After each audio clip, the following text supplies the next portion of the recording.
You can't hear me. All right, hold on. Let me stop camera. There we go. All right. So I kind of wanted to do a thought experiment. Thought experiment kind of follows the title. Hypocrisy does not cause. Let's see.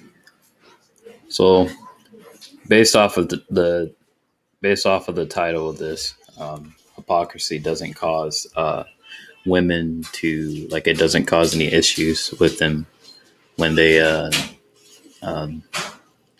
so let's just say this is a thought experiment. I don't have to be 100% correct. This is just me saying what could be true. It could either be true or it could be untrue. But I've noticed on issues like on a abortion, for example, um, a lot of times, um, just me as a guy, if I try to throw up a couple of topics, stuff like that, just to get an opinion out there. Um, I notice, I notice, I notice women say, or they try to blame the guy, or say that the guy is sexist. Um, Now, here's the thing: human beings. I've noticed that human beings are just what they are, whether they're male or female. I think the system itself, and this is self-evident for a lot of people, just kind of pits people against each other in very, very creative ways.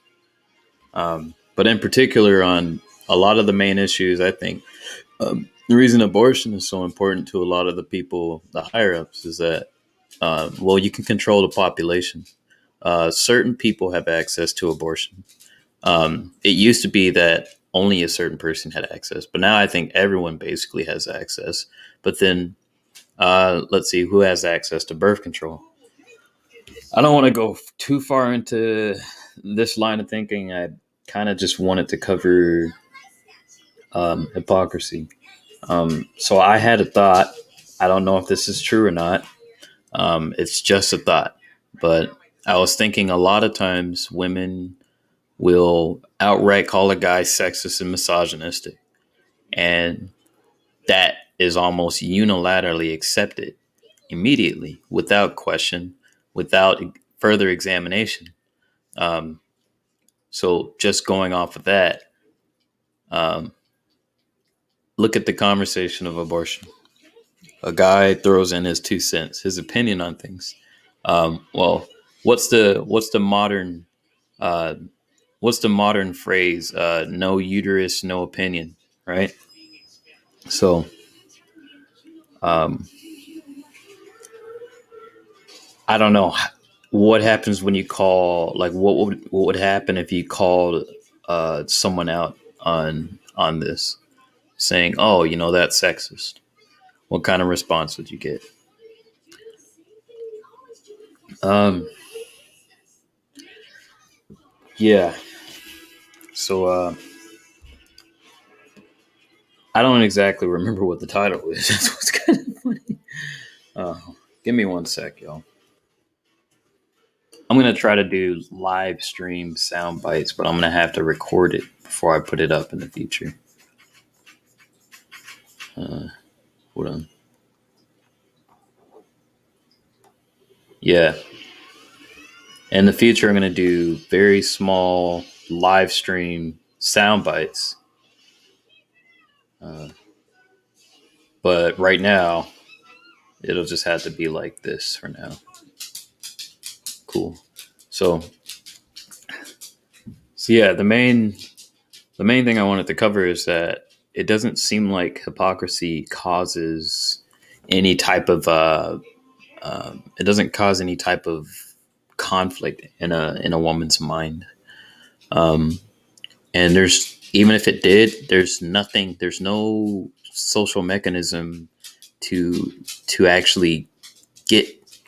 There's no social mechanism adequate to actually get this to the point where it would actually um, be something that could be examined. Um, Let me think. Um, there's a lot here. There's a lot here I want to say, but um, I mean, a lot of people know that it's hard to keep uh, people in general accountable, especially women. But then, um, where I think I have an opinion that hasn't really been looked into as much outside of accountability is hypocrisy. It doesn't seem like hypocrisy causes the same amount of shame in a woman as it does in a man. Again, this is just an opinion. Um, Now, the opinion would derive from the idea that I think the social mechanisms for a man um, doing something unruly or wrong are much more prevalent. Um, it's much more readily accessible to look at a man and say, "Hey, no, you did something wrong," and he'll get much more ridicule. Now, you do have this isn't to say that women don't get ridiculed for doing things that are wrong. They do, but the issue is the system itself does whatever it can to earn money, to make money. And women are the net spenders of money. If you could just use that particular just that those axioms alone, there's a lot that becomes really difficult. How do you hold someone accountable if that person who you're trying to hold accountable is responsible for making you money, right? Imagine it's a guy. So push imagine guys have most of the spending power in the world, and they also essentially they make the economy. Guys do the majority of spending. Who do you think the advertisers are going to advertise towards? Let me put it to you this way. So in the 60s, who do you think the advertisers were advertising to? Likely the women, because the women in the 60s were still likely probably the net spenders. But in the 60s and 50s, it was probably the case that, oh, well, here's this product, here, buy this. And they're kind of under the assumption that, well, your husband who goes out and works is going to give you money. And we think that you should get this to buy this for your family. So, thing is now, like the rise of the she economy coming up in the future, um, things are going to look really different. Um, Again, I didn't want this to be very long. I actually do think that hypocrisy doesn't cause a lot of emotional pain in a woman's mind, on average. I think for both sexes, you can raise people to be good. You can raise people to be good, upstanding citizens, and so that's regardless of whether they're male or female. I just think the mechanisms for actually becoming a good person are starting to dwindle for the female sex in the West, which kind of points to the destruction of the West. You could almost look at women as like a barometer, like a pulse for where the society is going. The reason why is because they're more tied to the social. Um, Now I know there's people who believe, and I would say I am among those that would say, well, we are beings, spiritual beings inside of vessels, right? We're inside of vehicles. Yes, um, but I would urge at least a delving in the attempt to understand systems. Now, understanding souls, I think, is where we're going to go eventually, but I don't think we've yet. I think we've yet to reconcile the issues that are right in front of us. Um, but this is just a thought.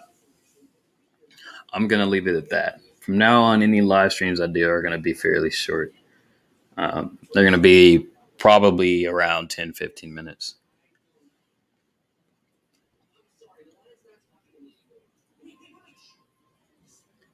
Um, so I did a video of Carmen's tutor as well. That was, I think it was actually good. I reviewed it to see what we were actually talking about because a lot of stuff just kind of got lost in the wind. It was kind of hard to stay on topic as well, but we were kind of doing impromptus at that. We kind of went into a lot of things. We went to semen retention, which I didn't think we were going to get into that. We talked about the effects of pornography. Talked about she gave an example about a guy who um, she gave an example about a guy who was alpha. And when I think women, when they say alpha, they mean a guy that most women would be attracted to, like a guy who's highly functioning masculine, like he's very active and he's physically very imposing to the average guy and the average woman. Um, which really any guy that's in his masculine and has a significant other is the alpha of a woman, but it's the woman he's with anyway. It's kind of relative. That whole system is really interesting. But anyway, she was saying that guy. This is kind of off topic, but she was saying that guy was essentially being out alphaed by his wife, who was the real alpha. And I was kind of thinking, what would be the point of telling the guy that, unless she's trying to help him see something that's going on in the dynamic. Um, I kind of forgot to say this to her, but those kind of guys, that's kind of the issue that's kind of prolific among guys. They don't recognize certain aspects of female nature, and they don't recognize a lot of the ways that they're manipulated by women, unless they learn about the red pill, or unless they're, a lot of guys are isolated. But yeah, so guys like that guy and guys like what what I say, Mike Jaco, who's a pretty cool guy, but in terms of his understanding of female nature and understanding of women, like the true understanding of them, I would say he's a little bit naive with that understanding. And a lot of those guys that um, women in the age group, late 30s or early 20s or something like that, they would see those guys and they would say, "Oh man, they're tough guys." Yeah, but those guys spend so much time doing what they do to get good, going to the army, going to the military, special forces, lifting weights, stuff like that. But then they kind of lose out on learning how the nature of females, hypergamy, how that works, women dating up. Um, what else?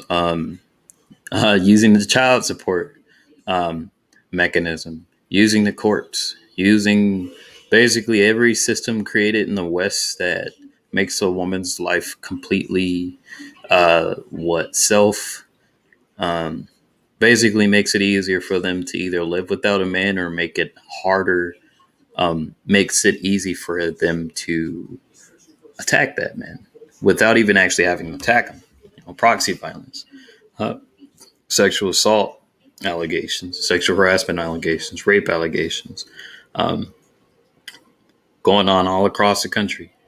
You have real ones, you have fake ones. I would submit no one has the actual numbers on that.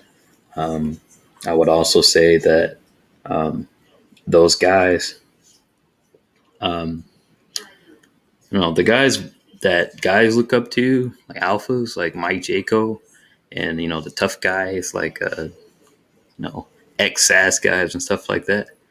A lot of them, a lot of the guys, a lot of them in the military that women would consider alphas, they're what a lot of people in the red pill community call blue pill alphas.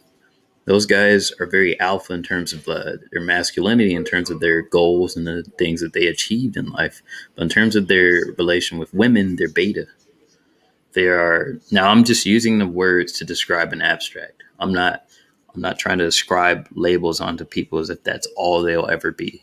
But it kind of goes to show. And when Carmen was was telling that guy, "Hey, she's the alpha," and he was like, "No, wait, no, not really." Yeah, that's the information that needs to be spread.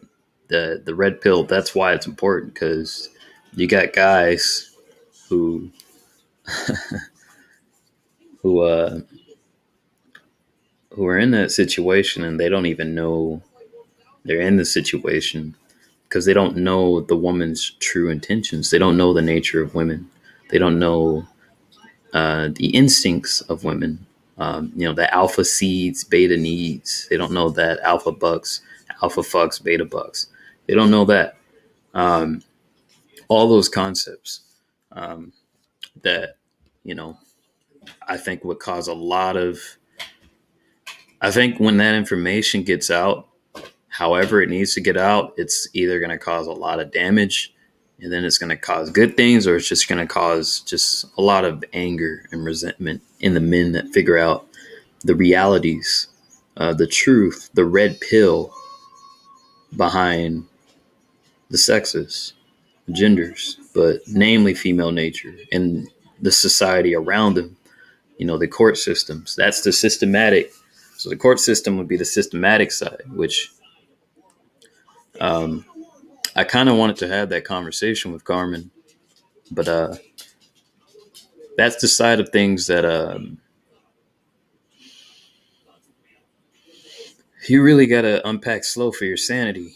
Now, the guys who a lot of women consider alphas, tough guys, stuff like that, really, I'm not with that. I think any guy who puts himself in a leadership role with a woman, so any guy who's dating a woman and he puts himself in that masculine role, he is the alpha in that relationship. Like the, at least he's the masculine in that relationship.